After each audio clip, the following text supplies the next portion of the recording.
This is the third and last video of Amen United's three-part series videos about corporations and the mission of Amen United. This is Rich Spindler to finish this off. The last video I'd like mainly to talk about strategy of Amen United to address the problems of considering corporations as having constitutional rights and considering that money is equivalent to speech, which it should not be. So this is our strategy to address those problems. So first, to understand the fundamental problem, especially with corporations, is the difference between natural persons and corporations. This is paraphrased from William Jennings Bryan. They differ in which they are created, in the strength they possess, and in the strengths under which they act. In other words, persons act under restraints of conscience, while a corporation has none except by law. So it's very important to understand that a corporation is just a legal entity that we have created. We have put boundaries on it or not, according to however we have decided to create that legal entity. But in addition, so corporations do not have some kind of moral purpose inherent in them that we would argue that people do. And second of all, because of their size and other characteristics, corporations have a huge amount of power compared to individual people, especially international corporations. So there's little comparison between the two when it comes to their power. So a summary of the problem is corporations are superhuman entities, but who has narrow purposes, okay, which aren't aligned with a natural person's moral purposes. Okay, and so those corporations have been able to use those superhuman powers to fully utilize extreme strategies. And I like putting the Hulk in here because you can think of a Hulk as originally a person that was expanded into something much stronger and much bigger.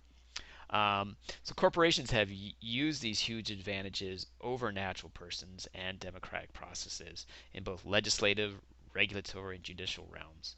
And I think in the part two of the videos, I think I've shown pretty well in the legal arguments what they've done in the judicial realms, in the courts, to attain constitutional rights, and then they use those in the rights in the regulatory areas and legislative areas to influence those two areas.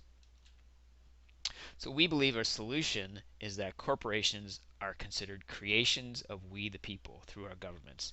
We charter corporations through our state governments.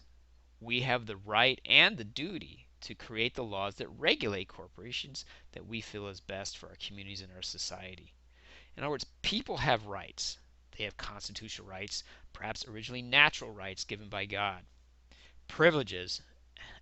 Corporations have privileges granted by the people. They do not have constitutional rights. And we need to restore these two basic principles one way or another. So the People's Rights Constitutional Amendment, we can call it. A constitutional amendment needs two-thirds vote in Congress, or a constitutional convention called by two-thirds of state legislatures, and three-quarters vote of state legislatures to pass that amendment that comes out of Congress or a convention. And we believe that we need these two amendments.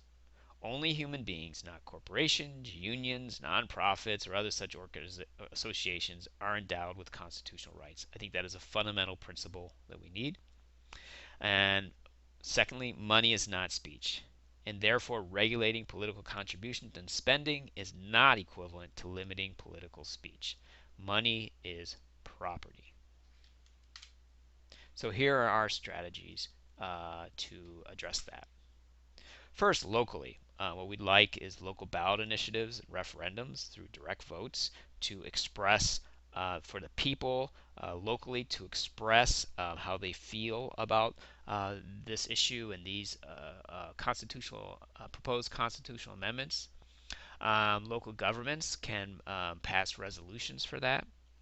And additionally, we will hope eventually to support candidates who support our vision and these two basic principles. At the grassroots level, we'd also like to have organizations show their support for these basic principles. There's a variety of organizations that could express this support, from anywhere from community organizations to colleges and universities and so forth. Statewide, eventually, we want to lobby state legislators to pass resolutions. We'd like state ballot initiatives and referendums, direct votes to support these. For example, these were two resolutions in the Wisconsin state legislature at one time at least, and hopefully will be reintroduced to put on the ballot a vote about these constitutional amendments. And statewide, we would like to support candidates who, again, support our vision and our two basic principles. Nationally, eventually, of course, we need to lobby Congress to pass a resolution for a constitutional amendment. And we also will oppose those that we believe are too weak. So we would like to work on that and support candidates who support, national candidates, congressional representatives, senators who will support our vision. So get involved. Pass a resolution in your organization. Start a petition or a resolution drive to put it as a referendum on the ballot in your local community government, or at least have that community government pass a resolution in support of it. And you can provide referrals to us of other groups that we could educate and do presentations to. Here is a reading list of much of the information provided in this slide. These are 4 separate books that you could refer to find out more information on this topic. If you have any questions, you can send an email to amendingunited@gmail.com. Notice our name is Amend United, but the email is amendingunited@gmail, and that is simply because amendunited@gmail.com was taken already. So thank you very much for your interest and willingness to listen to this video. If you have any questions, feel free to email that below. Thank you very much.